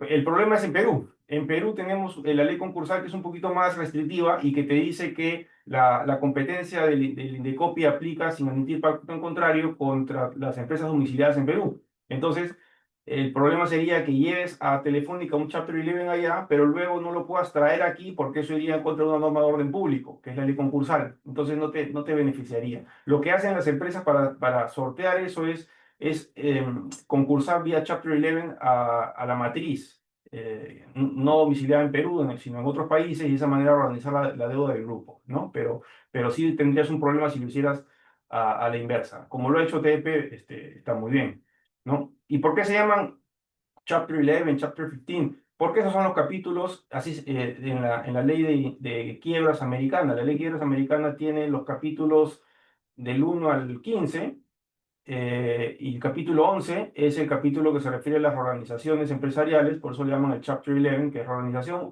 7 es liquidación. 15 es insolvencia transfronteriza. Por ejemplo, si quieres organizar deuda de personas naturales, es el capítulo 13. Las normas generales son 1, 3 y 5. Casi siempre o siempre en números impares, ¿no? No existe, salvo, creo que hay un capítulo 12, pero no es muy utilizado, es para la organización de deuda de agricultores, pero todo lo demás son impares. ¿Por qué solamente se utilizan capítulos impares y no pares? Bueno, hay dos motivos, ¿no? Dos especulaciones. El primero, porque el legislador cuando transfirió la competencia de las insolvencias a las Cortes Federales, creó una ley concursal con capítulos impares, de forma que de tiempo en tiempo se pueda modificar el sistema concursal, pero agregándole capítulos pares. Y de esa manera vas como completando el rompecabezas y no estar como en Perú cada 20 años, refundar la república, anular la ley y crear una nueva, ¿no? Esa es una que me gusta más. La otra que me gusta menos, pero también les comparto, están en el diario de debates de la Asamblea Constituyente de Filadelfia en el siglo XVIII, fue que en ese entonces los constituyentes, los asambleístas de Filadelfia, consideraban que los abogados que nos dedicábamos a la insolvencia, a practicar sobre insolvencia, éramos gente odd, o sea, gente rara, porque no podían creer que a alguien le gustara trabajar sobre la crisis ajena. Entonces, como le gustaba a la gente, como los concursos eran para la gente odd, entonces crearon un capítulo, una ley de insolvencia solamente con capítulos odd, o sea, capítulos impares. Cada uno escoge la explicación que le gusta. Creo que me quedo con la primera. Yo también. Gracias, Alfonso, porque era importante también saber en la actualidad cómo funciona el concurso transfronterizo y cómo esto se engarza con actualmente el procedimiento de Telefónica. Te agradezco, además, por habernos hecho un viaje de tantos años hacia atrás en los Estados Unidos. Y ahora vamos a presentar a Fernando Martinot. Fernando, bienvenido. Fernando es abogado de la Pontificia Universidad Católica del Perú, tiene una maestría en Derecho y Finanzas Corporativas por ESAN, cuenta con más de 20 años de experiencia profesional en las áreas de Derecho Corporativo, Societario, Fusiones y Adquisiciones, en contratos de inversión extranjera y también en concursos y quiebras. Es miembro de los comités de fusiones y adquisiciones y de insolvencia y derechos de acreedores de la International Bar Association, la IBA, así como del Latin American Advisory Council de Insol International. Además, es socio del estudio Santibáñez. Bienvenido, Fernando, a este conversatorio. Estás en último lugar, pero no por eso va a ser menos interesante escucharte. Por el contrario, me gustaría saber tu punto de vista sobre el proyecto, la modificación legislativa de la Ley General del Sistema Concursal, ¿no? Que ya tiene su tiempo y está actualmente en revisión en el Congreso, ¿no? Sobre la base de los aspectos que se han ido comentando y los efectos que se hubieran tenido, ¿cuáles son los efectos que se hubieran dado ante esa modificación en los procesos concursales, ¿no? De haberse dado. Y sobre ello, Fernando, también temas como el periodo de sospecha, el financiamiento postconcursal o la administración temporal. ¿Cómo crees que hubiera sido el impacto de estas figuras con la ley modificada? Bueno, gracias Erika y buenas noches con todos los valientes y pacientes que nos acompañan hasta esta hora. A ver, sí, creo, o sea, creo que en general el caso nos puede permitir, digamos, reflexionar sobre esa necesidad ineludible de actualizar nuestra norma concursal, ¿no? Ya la norma tiene más de 20 años, los tiempos han cambiado, el mercado ha cambiado, las crisis han cambiado, eh, y las demandas, pues, de atención de la situación de crisis han cambiado también, ¿no? Entonces, claro, casos grandes, con muchos acreedores, con montos de deuda materiales, que tienen además un componente social, político, regulatorio, reputacional, pues ponen a prueba el esquema regulatorio y creo yo que nos hacen pensar y reiterar en la necesidad de modificar nuestro marco concursal. Entonces, claro, en esa reflexión de repente, efectivamente, mencionar un par de puntos que creo que si hubiéramos estado en un mundo ideal, hubiera sido, digamos, interesante aplicar en un caso como este. Nos los adelantabas tú, el tema del financiamiento postconcursal y el tema de las acciones de periodo de sospecha, por poner un par de ejemplos, porque seguramente podríamos hablar mucho tiempo y muchas horas sobre estas propuestas de modificación, ¿no? Pero empezando por el tema del financiamiento postconcursal, digamos, es ineludible que una de las grandes necesidades que tiene una empresa que está en crisis, y más aún si está sometida a un proceso concursal, es ciertamente la necesidad de financiar sus operaciones corrientes, sus operaciones del día a día, su capital de trabajo, este, que en sí mismo, de una perspectiva financiera, es ya un reto debido a la situación financiera en la que se encuentra el deudor. Si a eso le añadimos la variable concursal, donde, digamos, la seguridad y certeza de la recuperación de ese financiamiento postconcursal esté en duda o no es del todo clara, entonces, claro, lo que en condiciones habituales será difícil, en un concurso se hace casi imposible, ¿no? Y esto, claro, ya en otras jurisdicciones existe hace muchos años. En Estados Unidos, pues, existe el deep financing. En Chile se ha replicado la figura y, por ejemplo, en el caso chileno, este financiamiento postconcursal tiene un nivel de protección tal que supera incluso en términos de prioridad a los créditos laborales, ¿no es cierto? Dicho de otra forma, aquel acreedor inversionista que le presta dinero a una empresa concursada en Chile para financiar sus operaciones, tiene derecho a recuperar esos dineros, esos financiamientos, incluso con preponderancia respecto de la deuda laboral, ya ni qué decir del resto de los acreedores, ¿no? Entonces, en el caso peruano decíamos, no existe con claridad una prioridad de ese tipo, y lo que existe incluso está en cuestión si es que la situación de la empresa migra de una reestructuración a una liquidación, lo que hace más endeble el esquema. ¿Qué cosa es lo que nos trae la propuesta? La propuesta creo que trae una buena idea, porque permite o permitiría que aquel individuo, aquel financiador que está dispuesto a apoyar a una empresa en concurso con financiamiento fresco, poniendo dinero bueno sobre dinero malo, pues tenga un orden de prelación preferente, pero siempre subordinado respecto de la creencia laboral, ¿no es cierto? ¿Y esto por qué? Porque, claro, pretender que el financiador postconcursal tenga prioridad respecto del acreedor laboral implicaría ya incluso una modificación constitucional, y eso, bueno, si la reforma de la ley concursal se demora, imaginemos lo que demoraría una reforma constitucional, ¿no es cierto?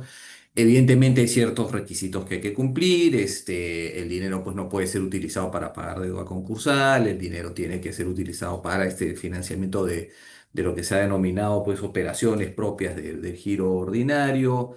Tiene que estar en un documento de fecha cierta, que básicamente significa que se realicen firmas o que se incorpore una escritura pública, y en fin. Pero creo que como concepto esto es algo que va a ser, si llegara a aprobarse, beneficioso para el curso y tránsito de los procesos concursales, y que va a facilitar que empresas que se encuentran en esta situación pues puedan acceder a ese oxígeno, a ese aire vital que les va a permitir mantener su condición de negocio en marcha y, ¿por qué no?, hacer más viable o posible una reestructuración, ¿no es cierto? El otro punto que nos comentabas era el periodo de sospecha.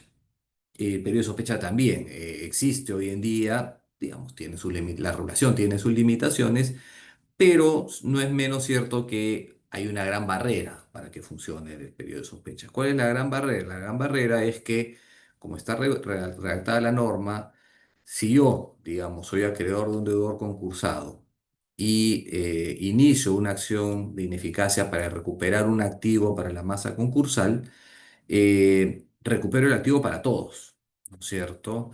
Entonces recupero el activo para todos y, por tanto, mi beneficio directo por haber realizado el esfuerzo y la inversión en recuperar el activo puede no tener una correlación con el beneficio que voy a recibir por haber recuperado el activo, porque se distribuye entre todos, ¿no? Entonces, claro, la propuesta legislativa trae también una fórmula de incentivo que lo que permite o lo que pretende es que ese acreedor que tomó la decisión y que hizo el esfuerzo y persiguió el activo y finalmente lo logra recuperar, pues ese activo recuperado o parte de ese activo recuperado sea reconocido en beneficio del acreedor que impulsó la acción de ineficacia. Y de la propuesta legal tiene pues ahí unos porcentajes de recuperación en función del valor de lo que se ha recuperado. Otra idea, creo yo, también novedosa para recuperar esos activos, para reconstituir la masa concursal y ponerla al servicio de la Junta de Acreedores, ¿no? Ciertamente, claro, esas son dos herramientas, por ejemplo, que creo yo que en los procesos en curso o habrían sido muy útiles, especialmente la primera, porque no conozco yo un caso concursal donde el deudor pues, no tenga necesidades de financiar su capital de trabajo, ¿no? Y en general, como decía, podríamos hablar muchísimo de esto, de todas las posibilidades. Yo simplemente quisiera cerrar con una reflexión por intermedio de esta plataforma a, digamos, de alguna manera impulsar esa reforma legislativa porque se cae de madura, la necesidad es ineludible y nuevamente estos casos grandes llevan el esquema límite y nos hacen, digamos, evidenciar, nos permiten evidenciar la necesidad de modernizar nuestro marco regulatorio. Muchas gracias. Gracias, Fernando. Bueno, de hecho, sí es un llamado a la conciencia del Congreso a dejar de una vez de retrasar la promulgación de esta norma que tanto beneficio nos va a dar para el desarrollo de la economía y sobre todo para la reestructuración de los patrimonios de las empresas que lo necesiten. Ha sido entonces, hemos repasado con los 7 expositores en esta noche hablando de insolvencia, hablando de Telefónica, hablando un poco de la historia, hablando un poco también de las normas y de un caso tan actual como es el de Telefónica del Perú bajo una situación de concurso y estamos a la expectativa de lo que va a pasar también en esa junta de acreedores y el comportamiento de las partes involucradas en el mismo. También es un llamado a ver, refrescar esa norma concursal que sigue siendo aún joven en el Perú, pero sin embargo tiene unos matices importantes que necesitamos, que se necesitan reformar. Bueno, en este momento, entonces, si me ayuda David, vamos a presentar, gracias a todos los panelistas que se van a quedar, los he invitado a quedarse, a permanecer, salvo Hortensia que he tenido que dictar clases en la Católica, pero y a los presentes, porque en realidad este evento lo hemos traído con mucha expectativa para aquellas personas que también están involucradas en desarrollar sus conocimientos y para eso tenemos a la Escuela de Posgrado con las maestrías de estos 7 expertos. En realidad, la mayoría están vinculados con la UPC. Alfonso y Consuelo enseñan en la maestría en Derecho de la Empresa. Jesús Espinosa, Jesucito, estás por ahí, también es profesor de esta maestría. Lenny Calderón es una súper egresada de la maestría en Derecho de la Empresa, así como Hortensia. Y bueno, esperamos que Ever es director de 2 de nuestras maestrías. Y bueno, estoy segura que en el corto tiempo también Fernando Martinot se va a unir de alguna u otra manera con nosotros en la escuela de posgrado para seguir generando conocimiento y seguir también posicionando temas importantes que nos ayuden a todos. Y bueno, ¿por qué estudiar una maestría para los 63 todavía asistentes que están aquí? Bueno, de hecho, desarrolla conocimientos, desarrolla habilidades. En la UPC desarrollamos mucho y trabajamos mucho en el liderazgo, en el trabajo en equipo y sobre todo en el pensamiento crítico. De hecho, uno de los temas particulares es el desarrollo de estos espacios. Nuestras maestrías además tienen una visión global, ¿no? Los egresados de nuestras maestrías pueden trabajar en el Perú como en cualquier lugar del mundo y también desarrollan un enfoque muy práctico, ¿no? Para los retos de nuestra economía actual. Siguiente, por favor. De hecho, el networking es importante. Nuestras maestrías se dan en un contexto también semipresencial y a distancia. De hecho, hoy por hoy, nuestra maestría sigue una de las mayores ventajas, ¿no? De la metodología del aprendizaje activo y también de la metodología del aula invertida o el flip class, ¿no? Donde el alumno puede desarrollar de manera autónoma algunos actividades que le dan los profesores de la maestría, que están todas debidamente puestas en la plataforma, y luego llegar a la clase ya con un conocimiento para que el profesor refuerce, para que se hagan un desarrollo de casos y sobre todo también es muy importante el componente internacional. De hecho, todas nuestras maestrías tienen un componente internacional como una misión académica en alguna universidad de prestigio donde la UPC tiene convenios. Y esto te brinda también una certificación. En el caso de la maestría en Derecho de la Empresa, tiene un convenio con la Universidad Politécnica de Cataluña y el viaje es a Barcelona. Siguiente. Bueno, de hecho, la UPC tiene una acreditación internacional que no tiene ninguna otra universidad en el país, que es otorgada por WASC Senior College and University Commission, que es la entidad acreditadora de los Estados Unidos, que es la única universidad, la UPC, que tiene esta acreditación internacional. Y WASC ha acreditado universidades como Berkeley, UCLA y Stanford. ¿Y esto a qué nos lleva? A que la UPC y nuestra escuela de posgrado ha sido evaluada bajo los mismos parámetros de estas universidades, que también han sido acreditadas por WASC. Además, UPC está en la 4ª posición en el ranking Simago, que es un ranking también que tiene que ver con la investigación del año 2024.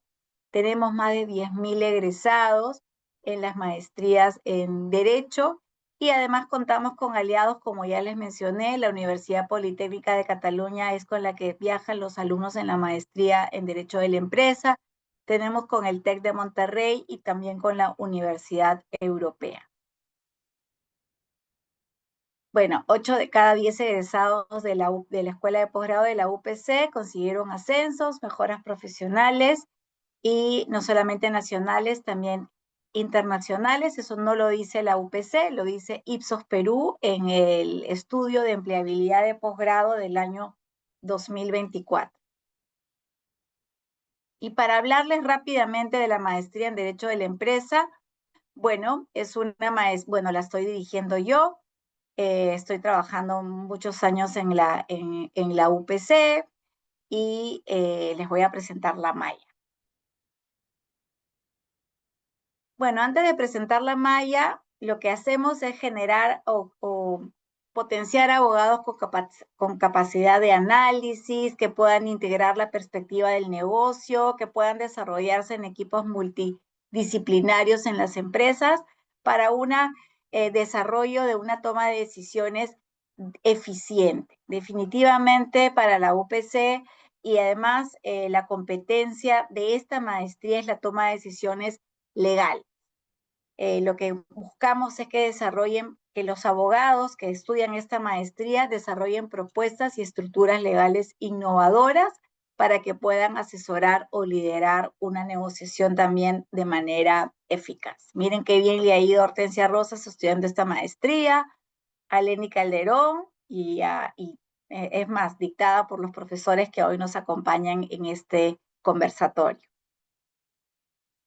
Los atributos de la maestría, bueno, definitivamente la malla curricular es una malla curricular súper bien pensada, ha sido además, luego de un program review, revisada por expertos de otras universidades de prestigio, porque en realidad en la UPC la humildad es lo que nos sobra, porque no solo cada 5 años nosotros hacemos un program review, una revisión de nuestras mallas curriculares, traemos expertos de otras latitudes para revisar y que nos ayuden a ver si lo que estamos presentando está acorde a el mercado globalizado, porque lo que buscamos es que los alumnos puedan trabajar no solamente en el Perú, sino trabajar en cualquier lugar del mundo. En el primer ciclo se van a encontrar con Jesús Espinosa, en Derecho Corporativo. A Jesús lo encuentran en Derecho de la Competencia y del Consumidor. En Derecho Corporativo tenemos a Javier García, que se encarga de este curso, él es socio del Miranda Amado. Tenemos en Constitución y Economía Carlos Hackanson, que ha estado en el Tribunal Constitucional, es un experto, además ha escrito 1000 libros y muchos artículos sobre estos temas. En Planeamiento Tributario tenemos a Pablo Sotomayor, también del Estudio Miranda. Tenemos en Ciudadanía para el siglo XXI, del primer ciclo, Liderazgo, del segundo ciclo, son cursos transversales que van a estudiar todos los alumnos de todas las maestrías de la UPC. En segundo ciclo, ahí sí se encuentran con Jesús Espinosa con Derecho de la Competencia y del Consumidor, que conjuntamente con Raúl Alosilla dictan ese curso. Luego tenemos en Finanzas Corporativas Antonio Andrade, también es un profesor de la Escuela de Posgrado, que de hace mucho tiempo, que dicta con mucho éxito ese curso. Luego tenemos a Renzo Abanto en Gerencia Estratégica, luego el curso de liderazgo que lo dictan los profesores a tiempo completo de la escuela. En tercer ciclo, que es el segundo año de la maestría, bueno, ahí se encuentra con Alfonso y Consuelo, que los dos codictan el curso de Derecho Concursal. Luego tenemos también Fusiones y Adquisiciones, que lo dicta Mirko Medic, y también tenemos el curso de negociación, que lo dictan diversos profesores. Yo lo dicto un año sí, un año no, así que posiblemente les enseñe el curso de negociación. Luego en el cuarto ciclo tenemos el Derecho Penal Empresarial con Fidel Mendoza y María Claudia Alvarado. Luego el curso de Regulación y Planeamiento Laboral con Carlos Cornejo, que es un conocido laboralista, además ahí trabajó algún tiempo con Fernando Martínez. Y también Arbitraje Nacional e Internacional, que lo dicto con Sergio Tafur. En tercer y cuarto ciclo tenemos el Seminario de Investigación 1 y el Seminario de Investigación 2, porque lo que queremos es que el alumno termine la maestría ya con un proyecto de investigación y tesis y pueda sustentar en los siguientes 6 meses y culminar así con el grado de maestro. Siguiente, por favor. Bueno, la plana docente pasemos porque ya la he mencionado. Ahí está Alfonso, Carlos Cornejo. Siguiente está Consuelo, María Claudia Alvarado y bueno, los demás por temas de tiempo ya no los voy a presentar. Este viaje tiene una misión académica en la Universidad Politécnica de Cataluña. Esa misión académica es facultativa, pero en realidad todos los alumnos la llevan y no está dentro del precio de la maestría. Aún, pero para el siguiente año quisiera poner el precio dentro de la maestría. Luego esta maestría, Ever por un tema de trabajo se ha tenido que retirar, él está ahorita fuera y creo que tenía además cambio horario y un tema de una reunión pendiente.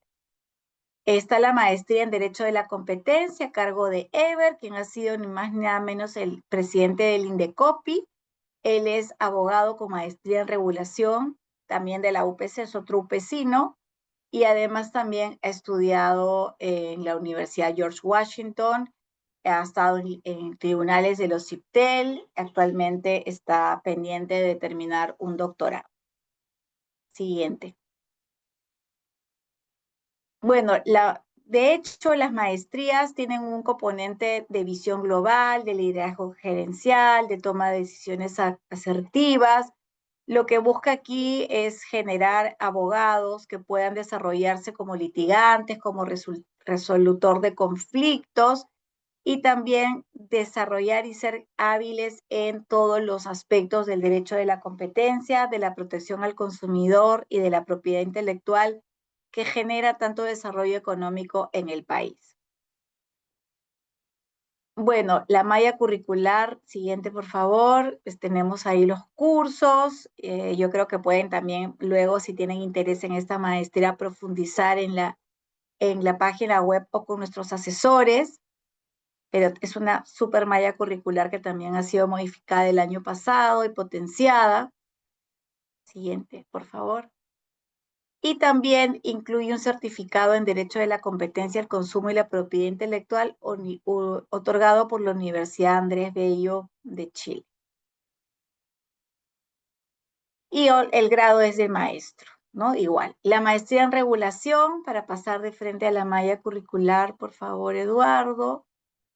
Ahí está la malla curricular, llevan varios cursos muy ligados al tema de regulación en el sector saneamiento, regulación comparada, servicios públicos, competencia, microeconomía, fijación de tarifas. Siguiente, por favor. y tiene también una misión académica. Esta es en Barcelona, en la Universidad Politécnica de Cataluña.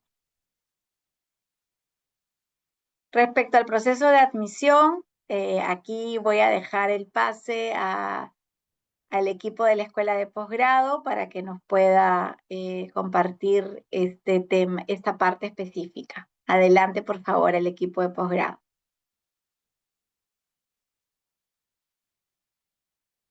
Hola, ¿qué tal? Buenas noches con todos.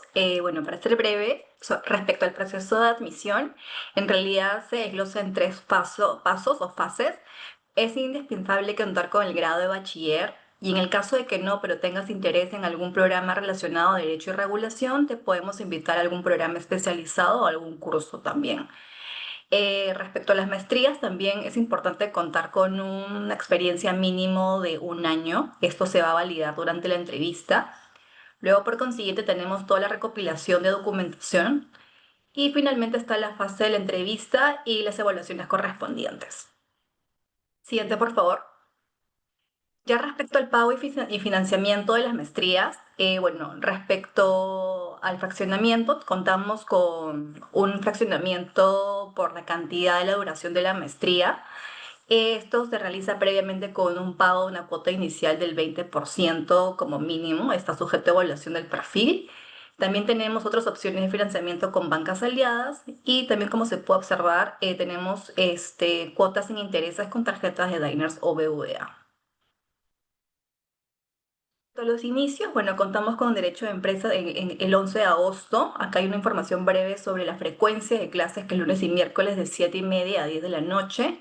Tiene una duración de 23 meses y es de una modalidad semipresencial o a distancia. Puedes elegir qué tipo de modalidad es de tu interés. Respecto a la maestría en Derecho a la Competencia, esta inicia el 16 de agosto. Las frecuencias son los sábados de 9 a 12 del mediodía y de 2 a 5 de la tarde.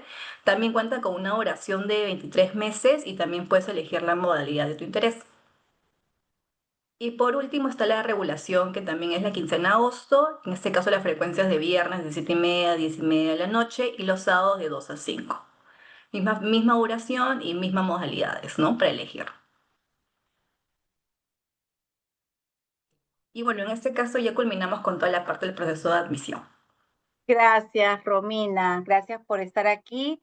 Agradezco también a todos los panelistas, a los asistentes que nos han acompañado en este evento y esperamos seguir contando con ustedes y que nos sigan acompañando en los diferentes eventos de encuentros de expertos que tenemos en la Escuela de Posgrado. Agradezco a Hortensia Rosas, a Alfonso Pérez Bonani, al Consuelo Calderón, a Lenny Calderón.